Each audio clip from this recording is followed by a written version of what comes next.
आंनि मुङा जाबाय अन्जन बर' XNDB बि अर्गें एस निफ्राय आङो नोंथांमोनखौ आंनि XNDB लोगो नोंथांमोन आं नोंथांमोनखौ फंनैसो गोनांथार खोथा माने फोरमायनो सानदों। तो लोगोसे नोंथांमोना जायफ्रा आंनि फेसबुक पेजाव माने गैया बिथांमोना जायफोरनियाव दङ आं फेसबुक पेजाव थानायफोरा लोगो दङ बिथांमोना शेयार खालामनानै हो लोगो नोंथां जाथनोखि लोगोफोरा मोनफुंनो हायो। तो दिनै जितुबा जोंनि गरेस्वर थानायाव मोनसे लिस्ट फैनानै दङ।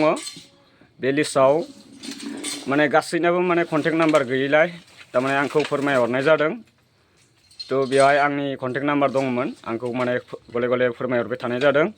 जायफोरा सोरनिबा गोबां माने नाम दङ बिथांमोना माने बिथांमोननि नाम थाब्लाबो माने कन्टेक्ट नाम्बार गैया आरो थानानिफ्राय माने कन्टेक्ट खालामहरनो हायाखै नोंथांमोना बेखौ जायफोरा जोंनि गरेस्वराव दङ बिथांमोना थांनानै आरो लोगोफोरखौ माने फोरमायना हो।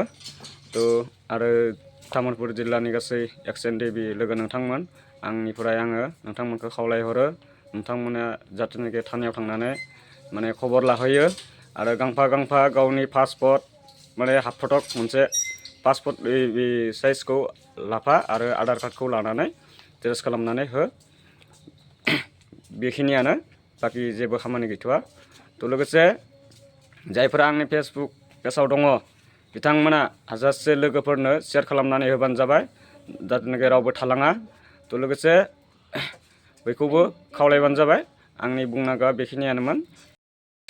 आरो लोगोसे आरो लिस्टफोरखौ आङो आंनि फेसबुक पेजाव आङो हगारनानै होगोन नोंथांमोना थांनानै नायबानो जाबाय नायनानै आरो लोगोसे जायफोरा नाम दङ बिथांमोना थांब्लानो जाबाय थानायाव गावबा थानायाव।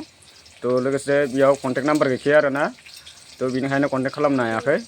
तो आं बेखिनिखौनो बुंनानै नोंथांमोनखौ फिन आंनि गोसो गोरबोजों बावहरनाय थाबाय। गोजोन्थों। Thank you.